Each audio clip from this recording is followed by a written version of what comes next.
বলিউডে তার নৃত্যশৈলীতে মুগ্ধ করেছে কোটি কোটি মানুষ, আর মাঝে মাঝে অভিনয়েও দেখা যায় নোরা ফাতেহিকে।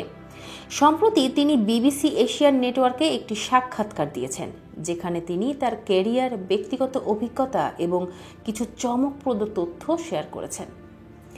নোরা ফাতেহি, যিনি বলিউডের অন্যতম জনপ্রিয় নৃত্যশিল্পী, এক সাক্ষাৎকারে বলেন, বেশ কিছু অভিনেতা আছেন যারা নিজেদের পিআর এজেন্সির মাধ্যমে আমার নাম ব্যবহার করে নিজেদের প্রচার করেন।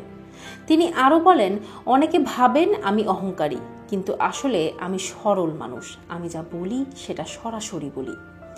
নোরা তার মতামত প্রকাশ করে বলেন, কেউ যদি কেবল একটি নাচের গান করতে চান তাহলে সেটা তাদের অধিকার, কিন্তু যখন আমার নাম ব্যবহার করে তাদের কাজ বিক্রি করা হয় তখন সেটা আমার পছন্দ নয়। তিনি আরও বলেন, আমার যুক্তি হলো সবাই গান করতে পারে, সবাই অভিনয় করতে পারে, তবে সেটা সকলের জন্যই উচিত এবং সবার জন্যই সুবিচার হওয়া উচিত।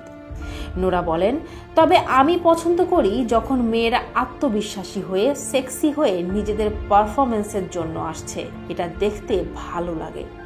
তবে তাদের মতে শিল্পীদের নাম ব্যবহার করে তাদের কাজকে অন্যভাবে প্রচার করা খুবই অন্যায়। নোরা ফাতেহি যে শুধু একটি নৃত্যশিল্পী নয়, বরং একজন শক্তিশালী অভিনেত্রী হওয়ার জন্যও চেষ্টা করছেন তা স্পষ্ট। বর্তমানে নোরা তার অভিনয় ক্যারিয়ার নিয়েও বেশ কিছু বড় পরিকল্পনা করছেন। তবে কি তিনি শিগগিরই একজন পূর্ণাঙ্গ অভিনেত্রী হিসেবে বলিউডে নিজের জায়গা পেতে পারবেন? তাহলে আপনার মতে নোরা ফাতেহি এই সরলতা এবং স্ট্রেট ফরওয়ার্ড ভাবনা কি সঠিক? কমেন্টে জানান এবং সাবস্ক্রাইব করতে ভুলবেন না।